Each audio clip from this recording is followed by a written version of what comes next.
Let's talk about the 5 lies that are holding service providers back from scaling online.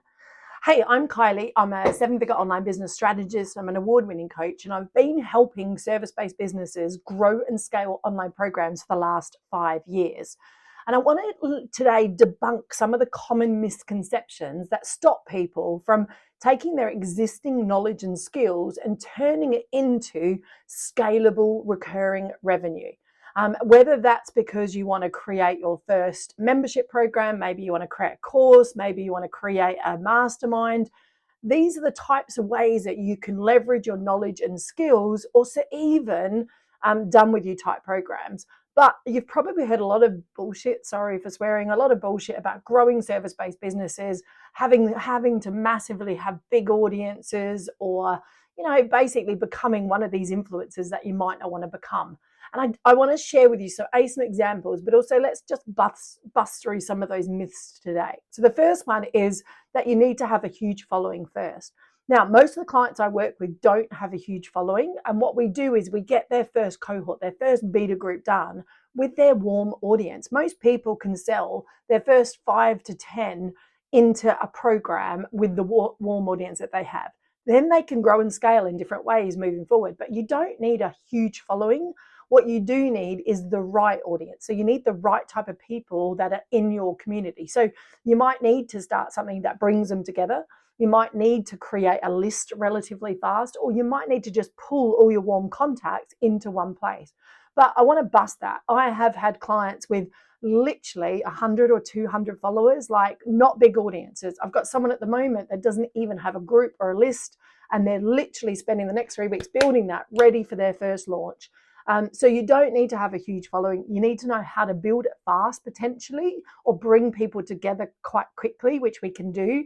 But again, you don't need to have a huge audience. You need to have the right audience. So, so important. The second myth I want to bust is it's all about tech and funnels. Now, I have had clients go and launch their first programs just using a Facebook group. I don't necessarily recommend it because I think you do need some technology. But what I don't want you to do is think that tech is the first thing you need to worry about. So there's 2 things I like to do to get around technology. The first one is sell first. So sell before you actually need to create what you want to create.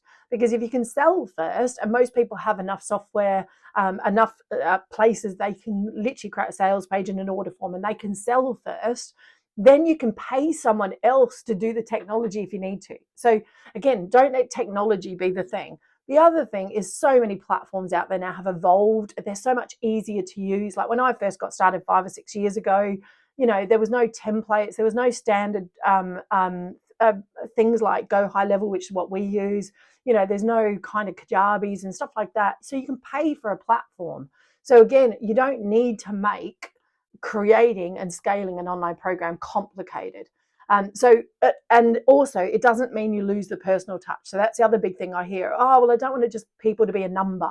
And I'm going to tell you a story about someone I met the other day that's doing this really effective in a HR business, because you don't need to do that. And it can actually bring your clients together and bring your community together really, really effectively. So myth number 3 is scaling online means losing clients, results, or quality. Now, that was my big block when I got started. I'm a very hands-on coach. I'm a very hands-on support. So I like to get deep into my clients' businesses and get to the bottom of what's going on and then get really good results in a really short space of time. Now, I thought if I did that in a group format, I would lose that. But I've managed to do it in a different way. So you don't have to go again with the masses. So I make sure that when I work with clients, I still have a very solid one-to-one onboarding process. And that means I can get into their business, I can understand what they're doing, I can get deep into the strategy before then I go into the group format to keep them accountable, to make it happen, to deliver what we need to do. So there are many ways of actually scaling without losing that personal touch, if that makes sense. And also, it depends on the product or service. If you're just teaching someone a strategy, you can do that in a do-it-yourself type style, in an education platform. They can just learn the strategy. Then if they want help implementing it, they can come and work with you. So again, I hear a lot of people, oh, if I give it away, will they want to work with me? So in other words, if I'm a web designer and I teach something, will they then want to do it themselves and not come and work with me?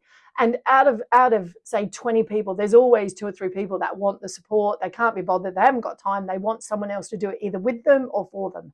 So you'll never lose clients because you're teaching or sharing what you actually do and how you do it. So that's another myth I want to bust. Myth 4 is, if it was that easy, would everyone do it? And I think you're right. Not everyone can do it. And I just don't think some people have the NAF to do it, because what it does take is systems, it takes marketing. So you've got to want to grow it. Like, there's still work involved. I hear about passive income all the time. Oh, I'll just build a course and people will come. And it's like, it doesn't work that way.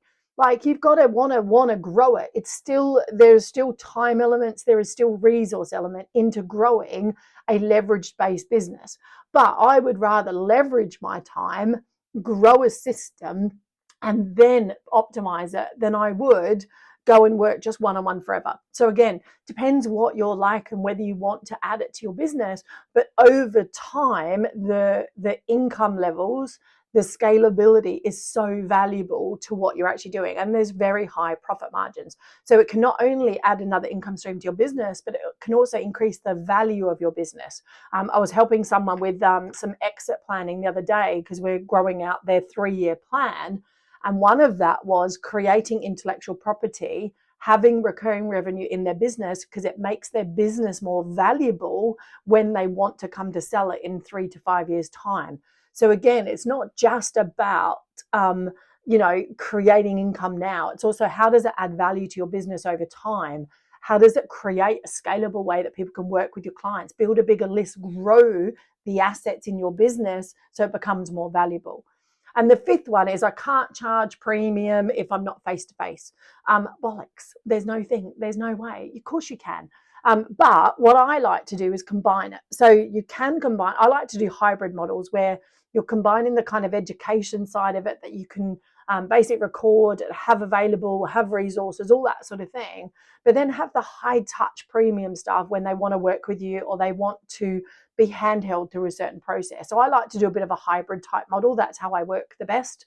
I don't have to repeat myself in educating. I don't have to repeat myself in teaching. But really what I'm doing is then being able to support more, handhold and brainstorm and problem solve so they get more stuff done. But you can charge premium prices whether you're face-to-face or not. I know lots of people that do. So I want to talk to you about the story of, now, who was I going to tell you about? I've forgotten my own train of thought, who I was going to share with you. I was going to share with you one of the case studies who I mentioned before. Let's take, I can't remember who it was that I mentioned before that I was going to share with you, but let's go into huge following first. Yeah, let's talk about Sarah. So Sarah came to me, and I don't think this was one I mentioned, but it doesn't matter. You can tell I'm doing these live and wanting to do them real with you, because this is where my brain goes. So Sarah came to me. Now, she was a bone density specialist. She helps people when they're sort of in that sort of later life, who are a bit worried about things like osteoporosis, having trouble with bone density, having trouble with movement, things like that. Now, she comes from a yoga teaching background, but then she studied bone density and realized the power, especially when menopause hits for women like me, it changes your strength and your tone and your stance. And she wanted to help people through that process, because she realized there was a gap in the health system where you might get diagnosed, for example, with osteoporosis, but there's no real support on how do you manage it, how do you live with it, how do you deal with it. So she basically started a program. But what I realized with her is she started a course first, but she's a giver. She's a total giver. She loves hanging out with the community. She could be there all day if she wanted to be. So what we ended up doing was turning it into a membership. She did 18 course sales with me just in a very short space of time, made all her money back on her investment with me and more. And then we turned it into more of a community model, because she loves to hang out and loves to show up. So again, what you want to do is create something that works for you. For me, I don't like that. I like to go in, solve a problem and get out. That's just how I work. I like to know I've got a finish and an end, and off I go. So community models are a little bit different for me. But again, whereas masterminding, problem solving, I absolutely adore. So you want to ideally create what works best for you. So she had a bit of a tech block. And then she realized once she started selling, she paid an assistant to basically get it done for her. And we set it all up for her. And then that means she could just concentrate on delivering amazing content to her community. So again, don't be scared to outsource your tech in relation to that. So I wanted to bust those myths because you don't need a big audience. You don't need complicated tech or anything like that to start turning your existing knowledge and skills. I know who it was. I wanted to talk to you about HR Girl. So I was recently filming for my digital TV show we're creating around iconic wealth of women. And one of those was talking about exactly this, leveraging. One of my clients was on holidays who was local. I wanted to get on. So I put it out and asked someone, and this HR lady popped up, which is incredible. And I was talking to her about what she's done. So basically, they run a HR for small businesses, which is brilliant. They're reasonably priced, affordability in that way. And it's called Gateway HR if you want to check them out. But what she then did was she realized, and part of it was lockdown driven, lockdown changed a lot of people's thinking. But what she realized was there was this element of some people didn't need HR all the time. They just needed sometimes questions answered, or they needed someone to show them a template for a form or something they could use in their businesses as they were growing. So they started a community around that. And what they do is they show up for what they call HR clinics. So you can ask them anything, and then they'll guide you in the right direction. If it then needs more exploration, then obviously you can pay for it as a separate service. But they answer questions a lot of the time, the most common myths, the bust, the things that they need to get through to help people with their HR. They also then started to create a vault of resources. So there's a vault of resources in there of various templates, examples, contracts, things like that people need to maybe get started before they get into more detailed HR as their business grows. And that's a really good way. And what they realized was a lot of the clients were engaging them. They would do one-off clinics where they'd have clinics for answering questions and helping and connecting with their community.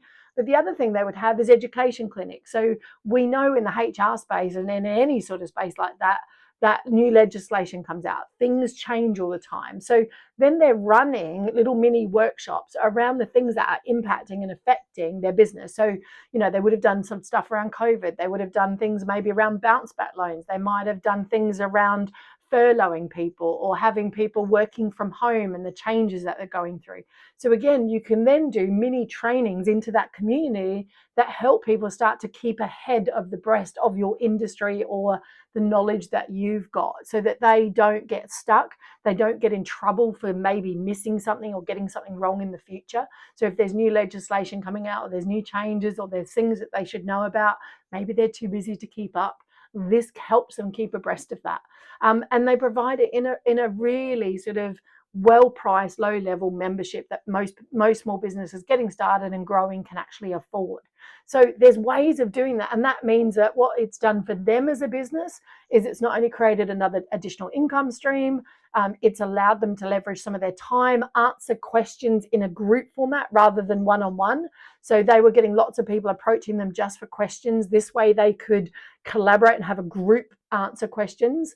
So it meant that they were still providing the level of support they wanted, but they weren't then trading their time for money. And also, like I said, it was helping their clients get better results. It was helping their clients along their journey, which is what they wanted. And out of some of those clients that come in, then they become their more invested clients into their business, because obviously as their businesses grow, they may need more HR service. So it also become a filtering ground for their potential clients. So are they chasing clients? No, they don't need to, because actually in their community, they're nurturing people all the time. So that's the other thing I hear. A lot of coaches and service-based business owners go, I don't know where my next client's coming from. And they're on this roller coaster of clients. So having sometimes communities, courses, programs, things like that, you're nurturing through a load of clients for your main service-based business. So hopefully that's given you some ideas, and also bust the myths around you don't need complicated tech. You don't need a massive audience. If it's easy, everyone will be doing it. Yeah, but not everyone's got the nous or the wanting to get up and go. And it's not about premium or low ticket prices. It's about finding the right model that works for you and your ideal audience. So Hopefully that's thrown out some of the bullshit in the industry. You don't need to be a coach's coach to coach.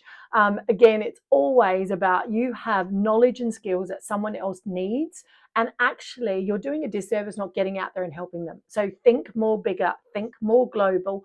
How can you take some of that knowledge and skills and share it with more people that need your help? Don't forget to hit subscribe to this video and keep watching more of these as they come through. There'll be a bunch of resources probably down below. So if you do need anything, obviously check in the description. There'll be different resources available to you at different times.